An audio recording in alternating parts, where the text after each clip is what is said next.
Stop. Look at the screen in your hand. Look at the black glass. It is silent. It has been silent for an hour, maybe 3, maybe a whole day. But inside your chest, there is noise, a frantic, rhythmic thumping of anxiety that tightens every time you feel a phantom vibration. You are checking to see if they replied. You are checking to see if they watched your story. You are checking to see if the dynamic has shifted back to the way you want it to be. But nothing has changed. The only thing that is changing is your heart rate and your self-respect. You tell yourself a very specific lie to cope with this silence. You tell yourself that you are just being attentive. You tell yourself that you are a modern man, a good man, someone who values communication and connection. You believe that if you are available enough, if you are responsive enough, and if you are present enough, you will eventually purchase their loyalty. You treat your affection like a currency, convinced that if you just keep paying, eventually you will own the prize. But look at your bank account of emotions. You are overdrawn, you are bankrupt, and they are not even looking at the bill. The harsh reality is that you are not losing because you aren't kind enough. You are losing because you are cheap, not financially, but energetically. You have violated the fundamental law of value that governs every single human interaction on this planet, the law of scarcity. Let's look at this through a lens that has nothing to do with romance and everything to do with how human beings value the world around them. Imagine walking down a city street at 2 in the morning. You see a convenience store. The lights are harsh and fluorescent. The doors are automatic. They slide open for anyone who walks near them. The shelves are stocked with generic items. It is always there. It is reliable. It is safe. But do you respect the convenience store? Do you plan your week around visiting it? Do you dress up to go there? No. You go there when you have no other options. You go there when you are desperate. You use it, you pay the bare minimum, and you leave without a second thought. Now contrast that with a luxury pop-up shop or an exclusive boutique that only opens its doors from noon to 4 on a Saturday.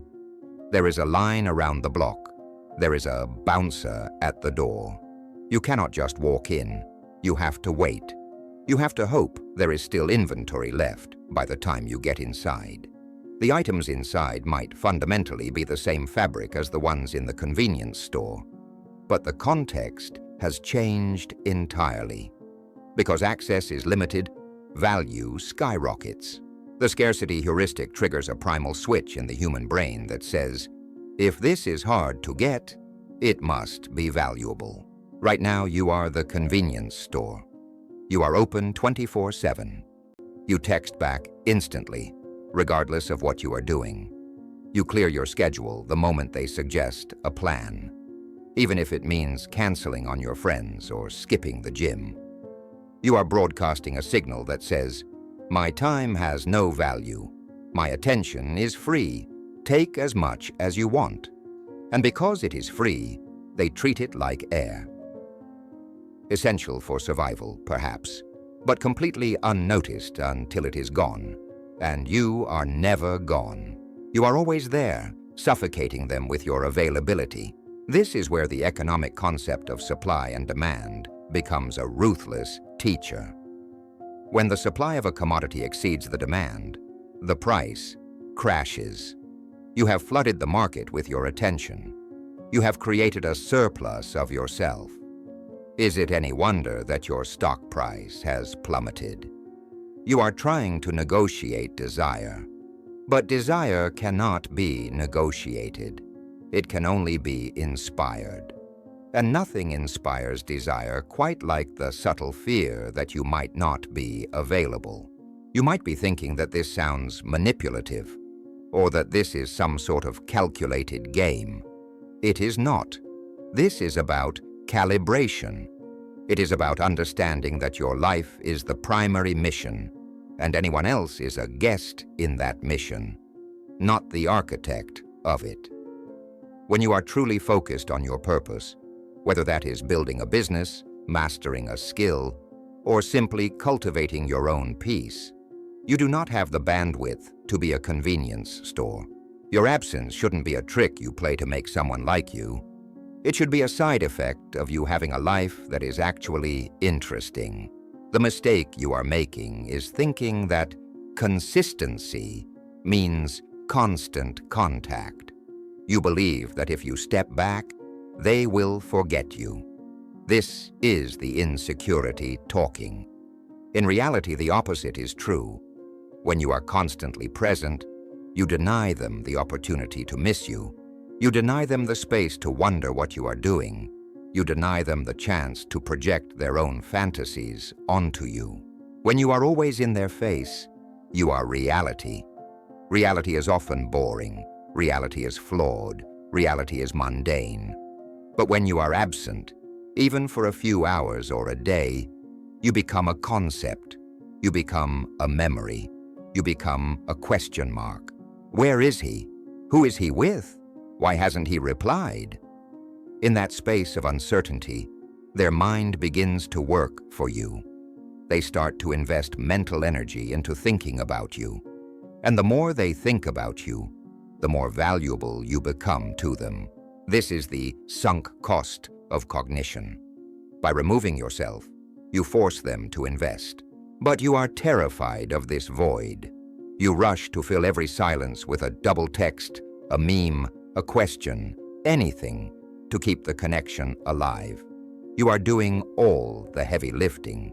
You are rowing the boat alone and wondering why your arms are tired and why they are just sitting there looking at the scenery. You have trained them to be passive. You have taught them that they don't need to reach out to you because you will inevitably reach out to them. You have stolen their role in the dynamic. So how do we fix this? How do we close the convenience store and open the boutique without looking like we are throwing a tantrum? You must apply the velvet rule of the 2/3 ratio. This is a practical tool for recalibrating the energy exchange. Look at the last 10 interactions you have had. Who initiated them? Who wrote more? Who asked the questions? If you are doing 80% or 90% of the work, you need to pull back immediately. Your goal is to dial your investment down to about 2/3 of what they are giving you until the dynamic stabilizes. If they take 3 hours to reply, you do not reply in 3 seconds. You wait, you finish your work, you go to the gym. You reply when it suits your schedule, perhaps 4 hours later. This is not revenge. This is mirroring. This is establishing that your time is just as expensive as theirs. If they send you a short, low-effort message, you do not respond with a paragraph explaining your day and asking 3 follow-up questions. You match that energy. You give them a low-effort response back. Or, if the message warrants no response, you give them nothing. You must become comfortable with the unfinished conversation. You must learn to leave things in the air. The moment you start doing this, anxiety will scream at you. Your brain will tell you that you are ruining it, that they will leave, that you are being cold. But watch what happens in the real world. Watch how quickly the dynamic shifts. When you stop leaning forward, they lose their balance. They have been leaning against your desperate need for validation. And when you step back, they fall forward, right into your space. They will start to reach out. They will ask if you are okay. They will wonder why you are so busy. Suddenly you are not the fan in the crowd hoping for a wave from the celebrity. You are the man on the stage. You have reclaimed your sovereignty. You have signaled that you have high standards for how you spend your time and who you spend it with. You have turned off the open sign. This is the first step in the autopsy of your nice guy persona. You are realizing that you have been drowning them in water when they weren't even thirsty. You have been offering a banquet to someone who isn't hungry. Stop feeding people who have not shown an appetite. Pull the plate away. Let them feel the hunger. Let them realize that your attention is not a right. It is a privilege. But scarcity is only the foundation. Once you have established that your time is valuable, you have to ensure that the time they do get with you is not just valuable, but intoxicating. You have to make sure that when you are present, you are not just another open book waiting to be read and discarded. You need to become something they cannot quite figure out. You need to master the art of the unknown. The most boring book in the world is the one where you know the ending on page 1. There is no tension, no stakes, and no reason to turn the page. You might glance at the cover, you might appreciate the binding, but you will not stay up until 4 a.m. devouring it under the dim light of your bedside lamp. You will put it on the shelf and forget it exists. Most of you are walking around right now behaving exactly like that book. You are handing out the Cliff's Notes of your life to anyone who will listen. You meet someone you are attracted to, and within the first 2 dates, they know your entire life story. They know about your trauma, your ex who broke your heart, your 5-year plan, your anxieties about your career, and exactly how you feel about them. You vomit information because you are terrified of being misunderstood. You think that if you just explain yourself clearly enough, if you just lay all your cards on the table, they will feel safe. They will see the real you. But safety is the enemy of seduction. By revealing everything, you have eliminated the most potent drug in the human experience, curiosity. You have killed the mystery before it even had a chance to breathe. Psychology tells us about something called the information gap theory. It suggests that curiosity is a form of deprivation, a mental itch that demands to be scratched.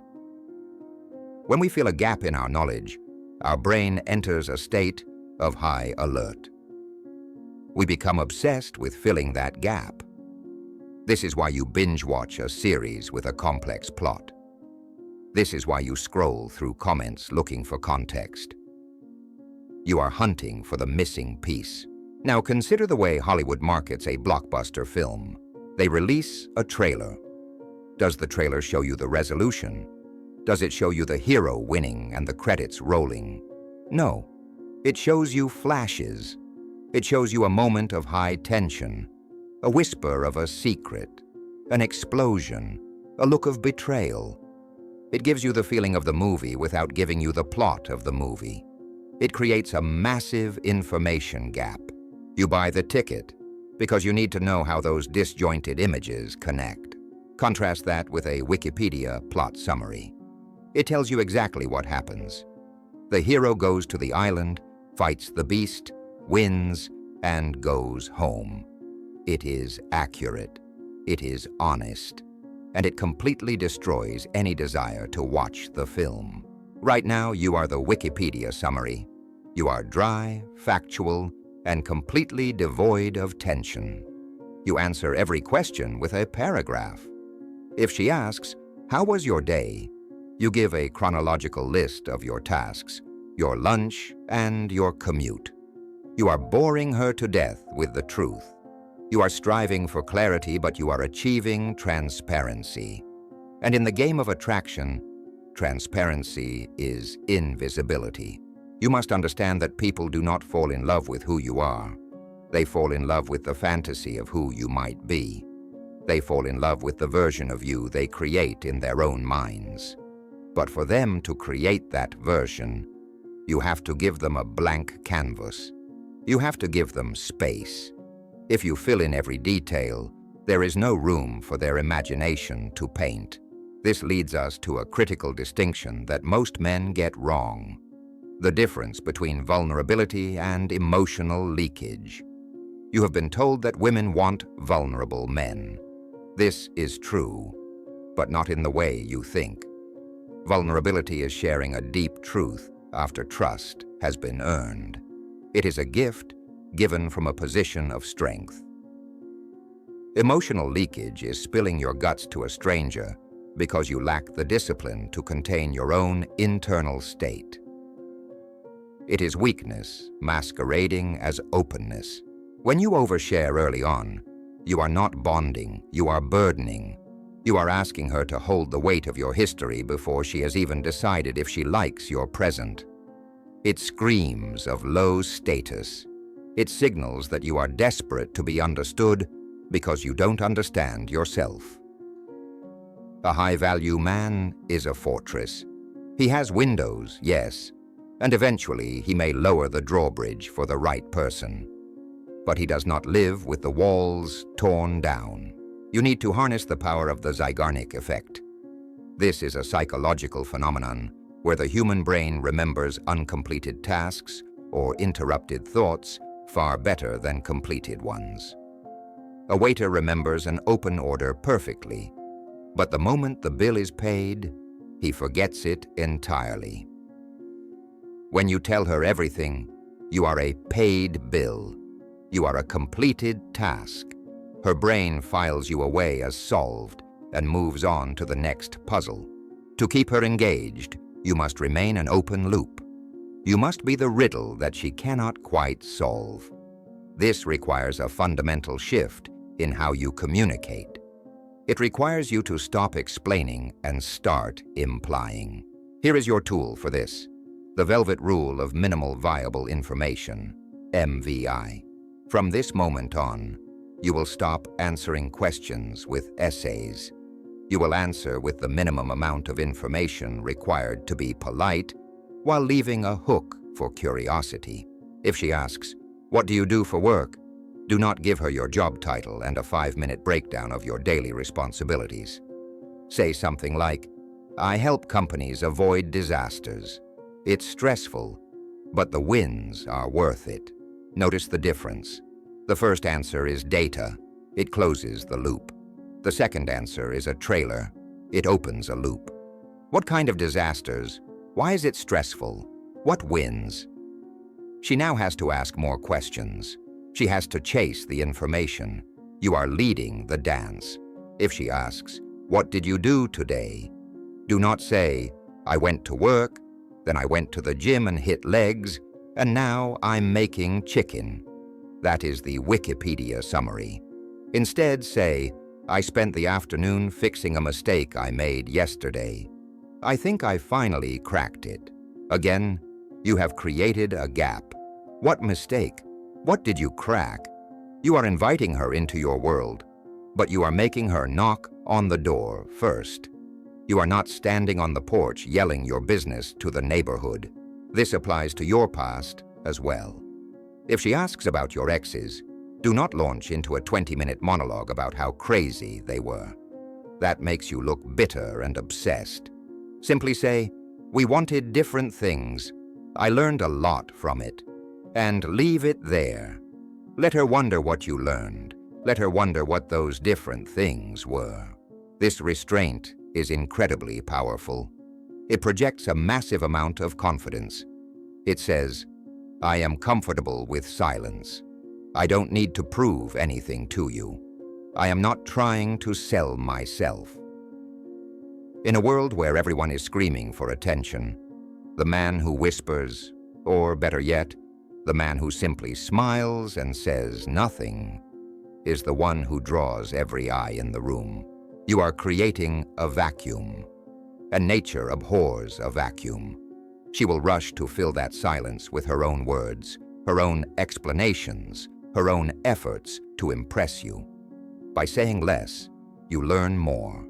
You become the interviewer, and she becomes the candidate. You get to observe her behavior, her values, and her red flags, while she is too busy trying to figure you out to hide them.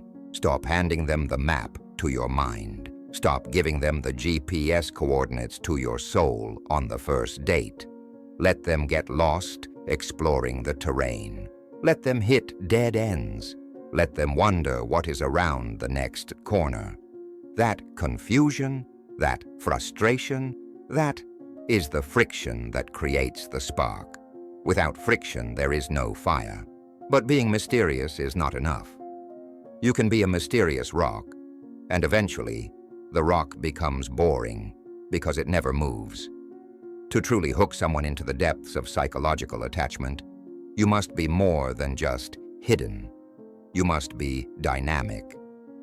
You must become a pattern that breaks itself. Why do we tap a broken elevator button repeatedly, pounding it with our thumb, staring at the light, willing it to turn on? Yet, when the button works perfectly, we press it once, turn our back, and look at our phone. The working button gets 1 second of our attention. The broken button gets all of it.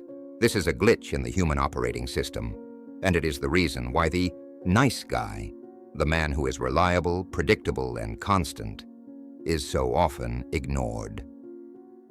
You are the working button. You function exactly as expected. You are safe. You are reliable. And because you work perfectly every single time, you are invisible. You have been taught that consistency is the key to trust. That is true for a bank account or a car engine. But in the realm of desire, consistency is a sedative. The human brain is designed to filter out constants. Think about the hum of the refrigerator in your kitchen or the sensation of your shirt against your skin. After a few minutes, you stop hearing the hum. You stop feeling the fabric. This is a psychological process called habituation. Your brain says, "This signal is unchanging. Therefore, it is not a threat and not a prize.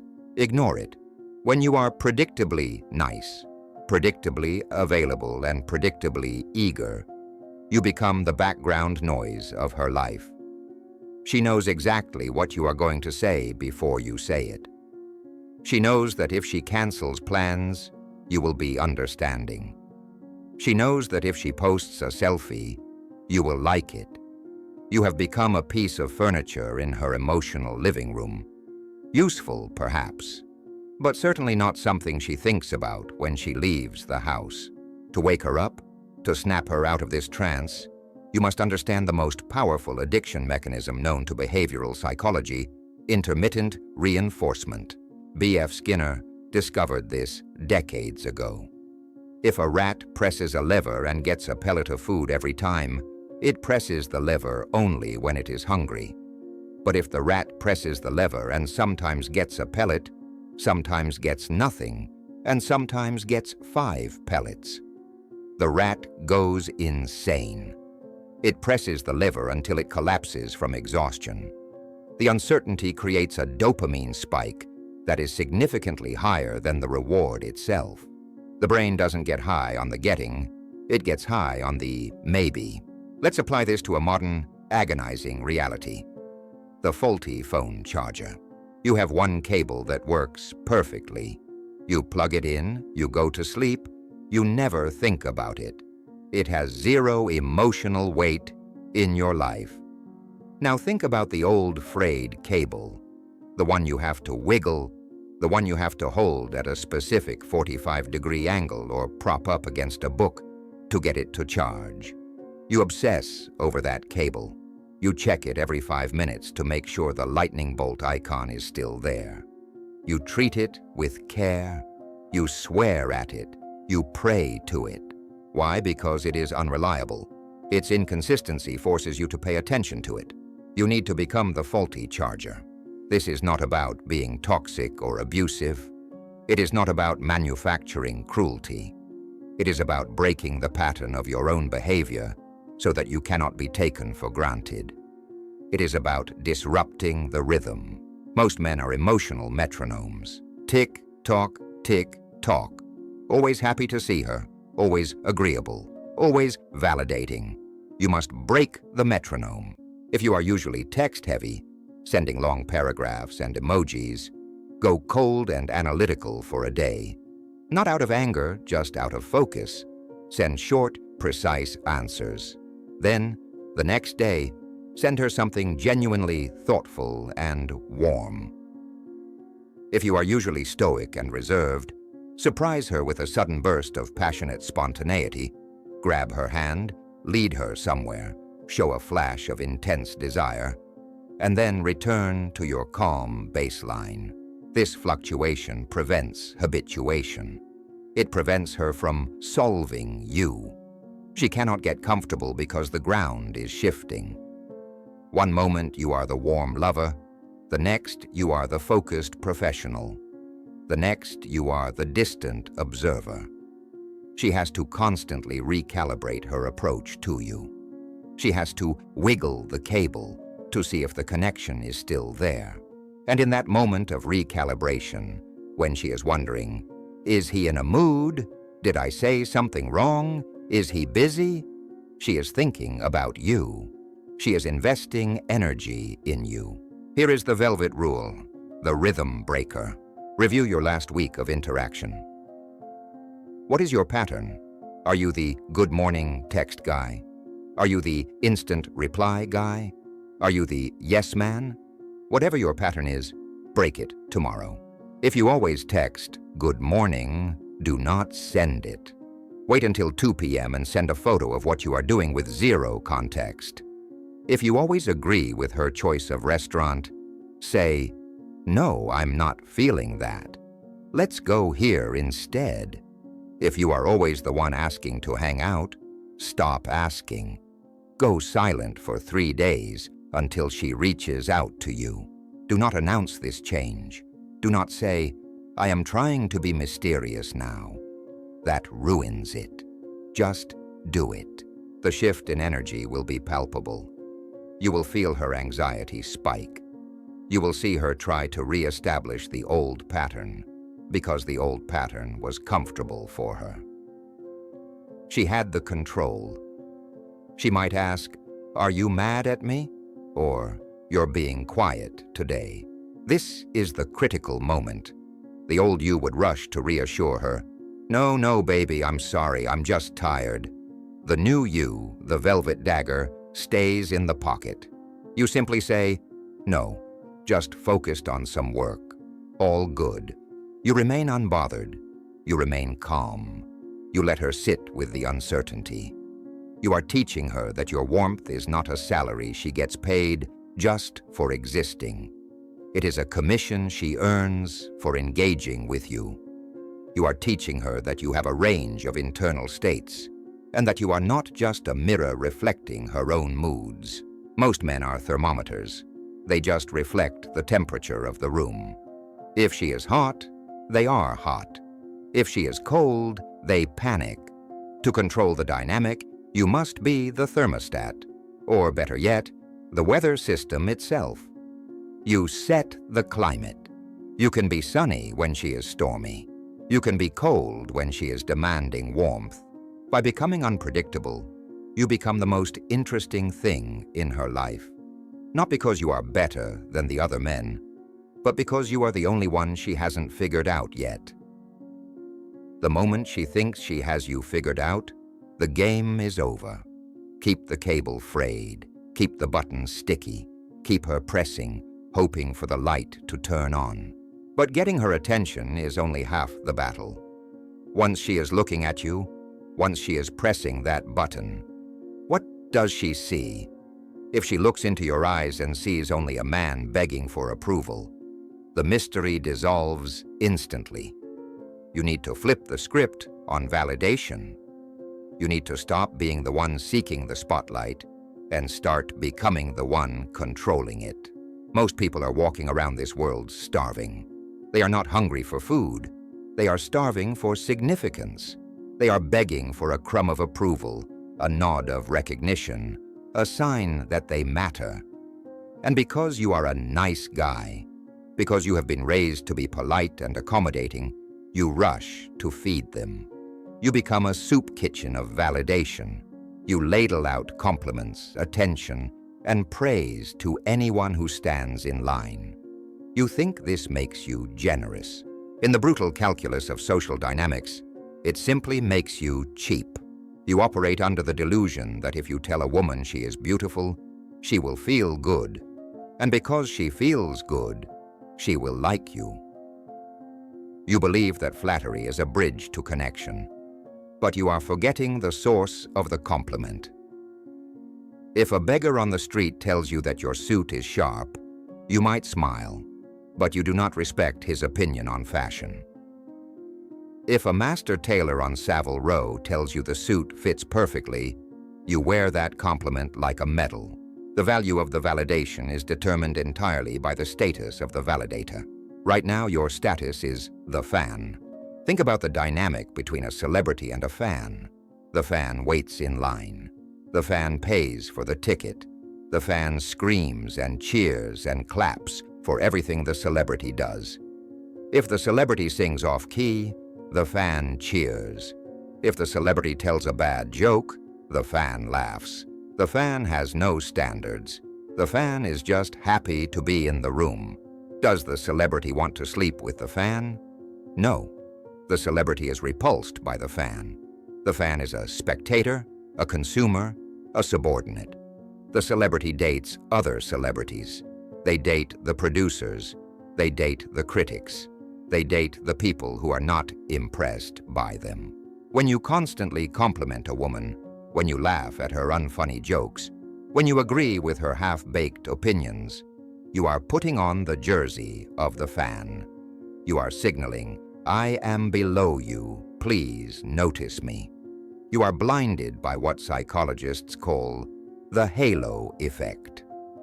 You see a woman who is physically attractive, and your brain lazily assumes she must also be smart, kind, interesting, and virtuous. You project a halo of perfection onto her based solely on her genetic luck.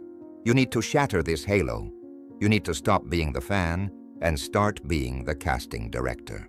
Imagine a casting director in an audition room. A beautiful actress walks in. She knows she is beautiful. She has been told she is beautiful every day of her life since she was 16.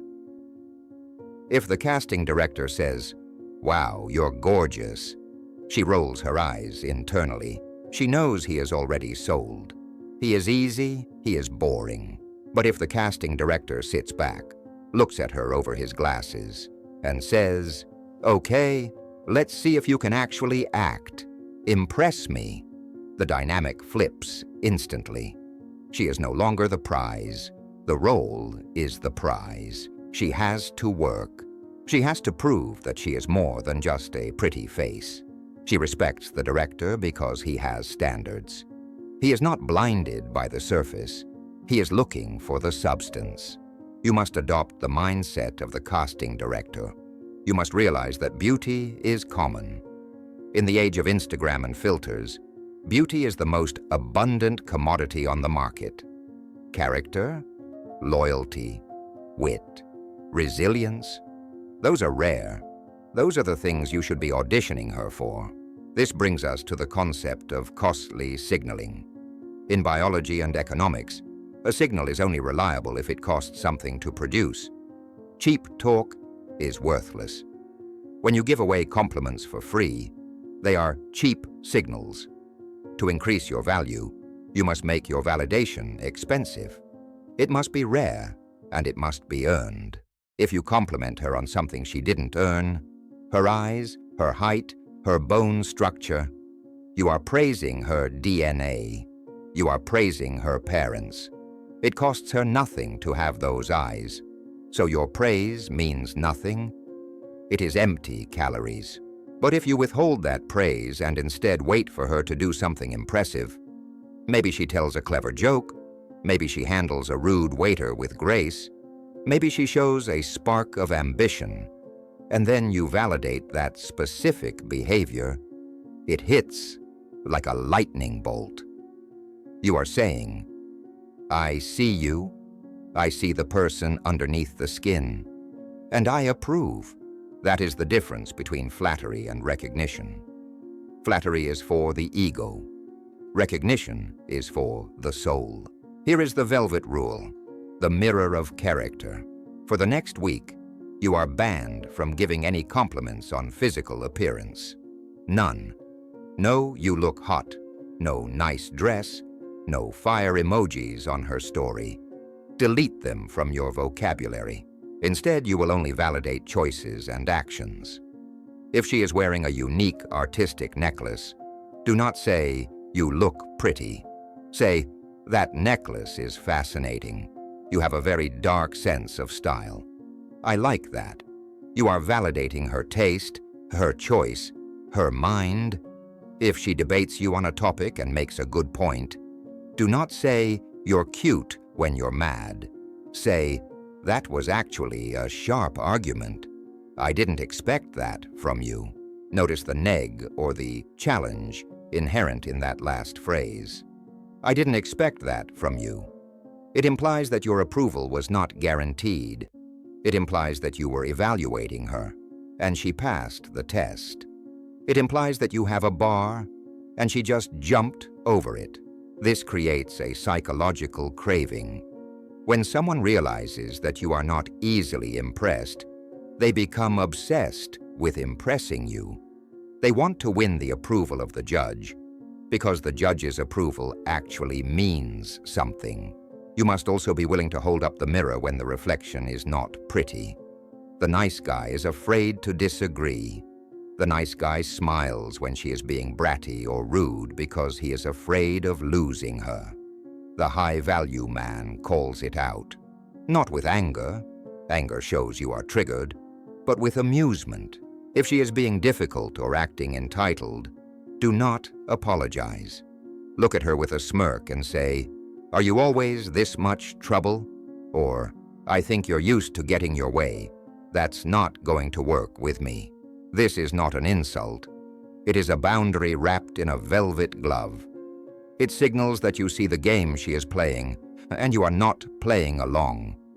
It signals that you are her equal, not her subordinate. A woman cannot respect a man she can walk all over, and she cannot love a man she does not respect.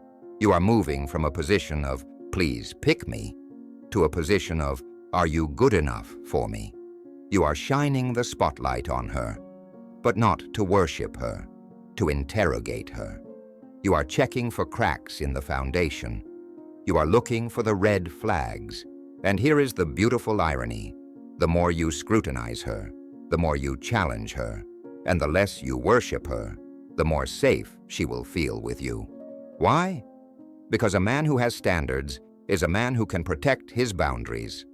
And if you can protect your boundaries, you can protect her. But holding this frame requires nerves of steel. It requires you to be completely immune to her emotional turbulence. Because when you stop acting like a fan, she will test you. She will try to shake you. She will create chaos just to see if you will break. And if you react, if you get angry, if you get defensive, you lose everything you just built. You need to become the eye of the storm. Chaos is a fire. It creates heat, it consumes everything in its path, and it is terrifying to behold. But fire has a weakness. It cannot exist in a vacuum. It needs oxygen to burn. Without oxygen, even the wildest inferno flickers and dies in seconds. In your relationships, her drama, her tests, her sudden shifts in mood, that is the fire. And your reaction, your defensive explanations, your raised voice, your desperate need to fix the mood, that is the oxygen. You have been conditioned to believe that you must participate in every crisis. You think that if she is upset, you must be upset. If she is yelling, you must yell louder to be heard. If she is pulling away, you must pull her back. You view this as communication or passion. It is neither.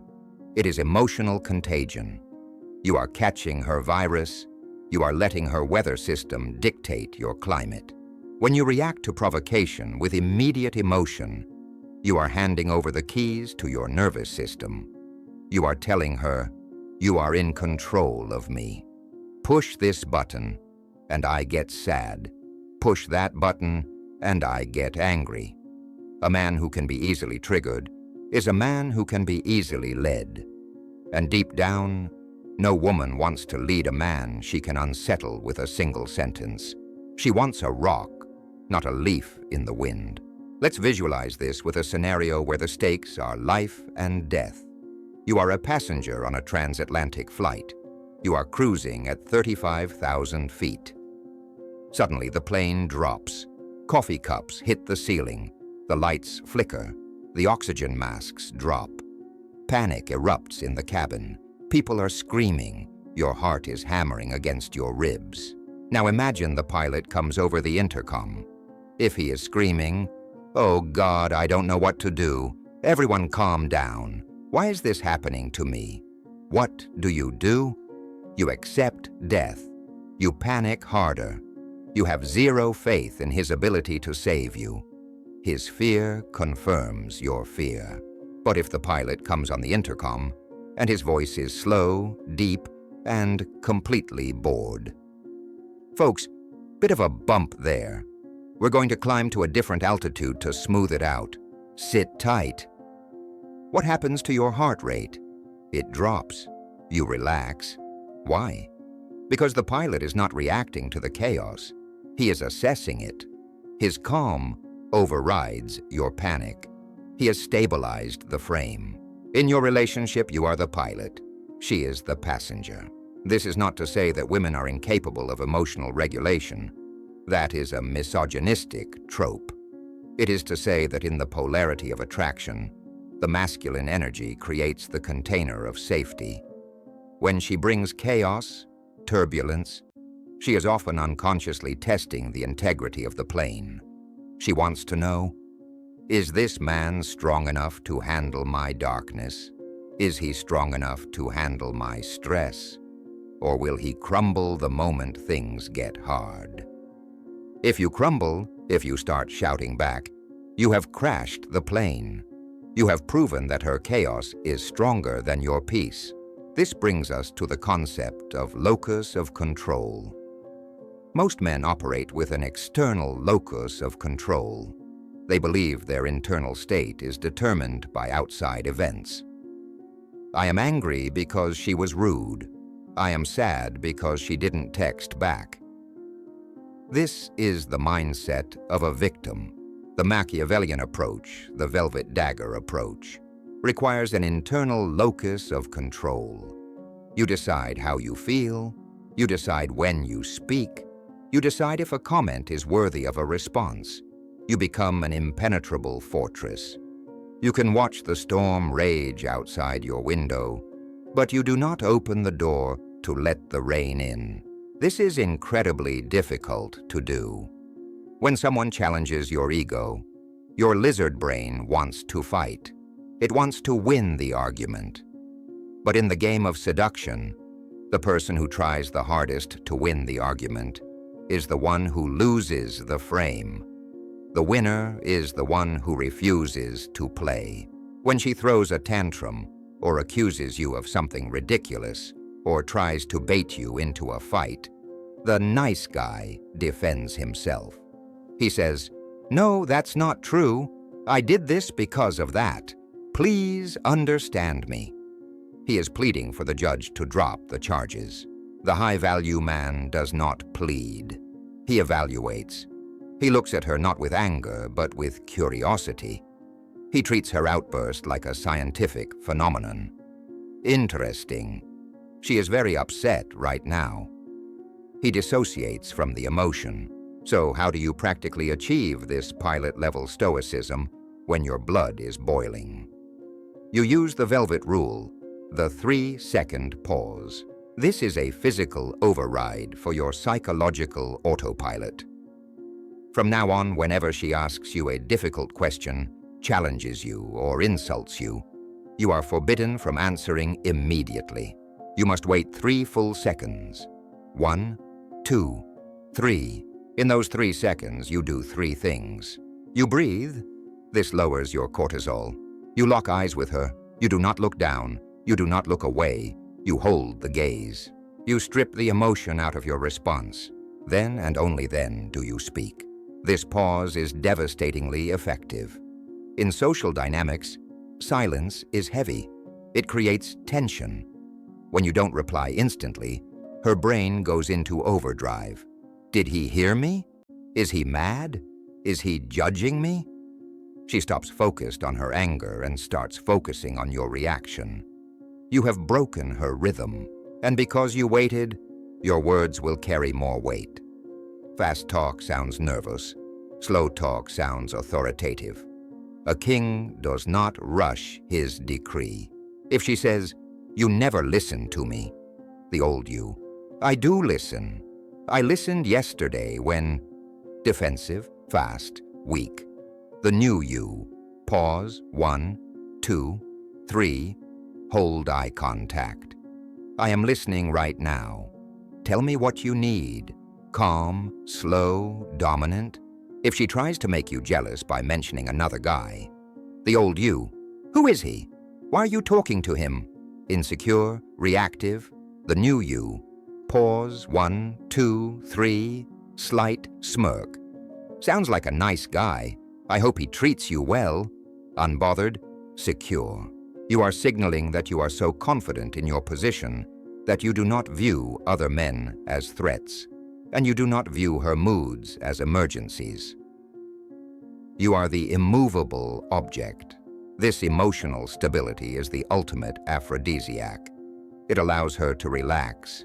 She can let go of her control because she knows you have the wheel. She can scream, she can cry, she can test, and she knows that you will still be there, unhurt and unchanged. That feeling, the feeling of being with a man who cannot be destroyed by her emotions, is safety. And for a woman, safety is the prerequisite for surrender. But there is a catch. Being a fortress is useless if the fortress is a prison you cannot leave. You can be calm, you can be mysterious, and you can be validating. But if she knows that you will never, ever leave her, you'll have no true power. The ultimate negotiation tactic is not silence or mystery or game. It is the ability to walk out the door and never look back. We've arrived at the nuclear option, the final law, the one thing that cannot be faked, scripted, or memorized. If you master everything else, the mystery, the silence, the validation, but you lack this one element, you are building a castle on a foundation of sand. The moment the wind blows, the moment she truly pushes you, the entire structure will collapse, and you will be revealed as a fraud. This is the law of the walk-away. In negotiation theory, there is a concept called BATNA, best alternative to a negotiated agreement. It means that your power in any deal is directly proportional to your ability to walk away from that deal. If you are buying a car and you need that specific car today, the salesman owns you. He can raise the price, he can add fees, and you will pay them because you have no choice. But if you have another car lined up across the street, a better car at a better price, you are bulletproof. You can state your terms, and if the salesman refuses, you simply stand up and leave. Most men are negotiating their relationships with zero BATNA. They are terrified of the void. They stay in disrespectful situations, they tolerate mediocrity, and they accept crumbs of affection because the alternative, being alone, feels like death to them. They have convinced themselves that she is the only one, that she is a rare unicorn, and that if they lose her, they will never find happiness again. This is the scarcity mindset on steroids.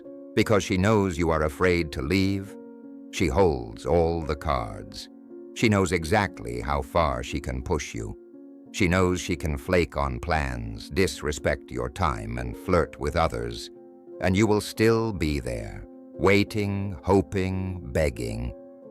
You are a hostage in your own relationship because you have handcuffed yourself to the chair. The Velvet Dagger philosophy requires you to unlock the handcuffs. It requires you to cultivate a mindset of total, ruthless independence. This is not about bluffing. Women have a sixth sense for bluffs. They can smell the fear on you. If you threaten to leave but you don't mean it, you look like a child threatening to run away from home. You pack your bag, you walk to the end of the driveway, and then you come back because you're hungry. That is pathetic. To wield this power, you must actually build a life that is so rich, so driven by purpose, and so full of options that losing her would be an inconvenience, not a tragedy. You must realize that you are the prize. There are billions of people on this planet. There is only one you. The moment you internalize this, not just say it in the mirror, but feel it in your bones, the dynamic flips. Think about real estate. The buyer who is willing to walk away gets the best price. The buyer who falls in love with the house gets ripped off. In love, the person who is willing to end the relationship controls the relationship. This sounds cold. It sounds unromantic. You might think, but isn't love about commitment? Isn't it about sticking through the hard times? Yes, but there is a difference between loyalty and servitude. Loyalty is a choice made by a free man. Servitude is a condition accepted by a man with no options. You cannot truly love someone if you are afraid of them leaving you. That is not love, that is dependency. When you are truly willing to walk away, you stop tolerating disrespect. And here is the paradox. The moment you stop tolerating disrespect, she stops disrespecting you. When she realizes that you have a line in the sand, a real line, not a suggestion, she feels safe. She realizes that you have self-respect. And if you respect yourself, she can respect you. If your walls are made of paper, she feels unsafe because anyone can break in. If your walls are made of stone, if your no actually means no, she can relax. She can trust you to lead because you know where you are going, with or without her. You are creating a container. A container needs rigid walls to hold water. Without boundaries, the water spills everywhere. You are the walls. She is the water. Here is the final velvet rule, the open door policy. This week you need to define one non-negotiable boundary. It could be about punctuality. It could be about how she speaks to you. It could be about canceling plans last minute. If she crosses that boundary, you do not yell. You do not argue. You withdraw. You say, I don't accept that behavior. I'm going to head out. And then you leave. You hang up the phone. You walk out of the restaurant. You go home. You do not text her later to apologize. You do not explain yourself. You let the action stand. You let her sit in the silence of your absence. You let her realize that access to you is contingent on respect. If she chases you, if she apologizes, you have re-established the frame. You have proven that you are willing to lose the deal to protect your dignity. If she doesn't chase you, if she lets you walk, then you keep walking. Because if she is willing to let you go over a basic standard of respect, she was never yours to begin with. You have saved yourself years of misery. You have dodged a bullet. This is the ultimate freedom, the freedom to be alone and be okay. When you no longer need her, you can truly want her. And that is a very different energy. I want you is sexy. I need you is repelling. Let's zoom out. We have covered scarcity, mystery, unpredictability, validation, emotional stability, and the willingness to walk away. You might have noticed a pattern. None of these laws are really about controlling her. They are all about controlling you. That is the final twist of the velvet dagger. You cannot control another human being. You cannot hack their brain. You cannot force them to love you. But you can control your own availability. You can control your own information. You can control your own reactions. You can control your own standards. The reason you failed in the past is because you were a slave to your own impulses. You were a slave to your fear of loneliness. You were a slave to your need for validation. When you conquer those slaves within you, when you become the master of your own mind, you become a gravitational force. You become a black hole of certainty in a universe of chaos. She doesn't submit to your force. She submits to your order. She doesn't submit to your anger. She submits to your peace. Control is not gripping the neck. Control is stilling the mind. So do not go out there and try to play tricks. Go out there and ruthlessly govern yourself. Kill the nice guy. He is weak, he is a liar, and he is boring. Birth the sovereign. He is strong, he is honest, and he is dangerous. The throne is waiting for you. But the throne is not in her heart. The throne is inside you. Stop begging, start ruling. If you are ready to reclaim your power. If you are ready to stop being a fan and start being the prize. Type this in the comments. I am the prize. The autopsy is complete. You know why you were dying. Now it is time to live. We are just getting started. The next video will teach you how to read her mind before she even speaks. Do not miss it. Subscribe.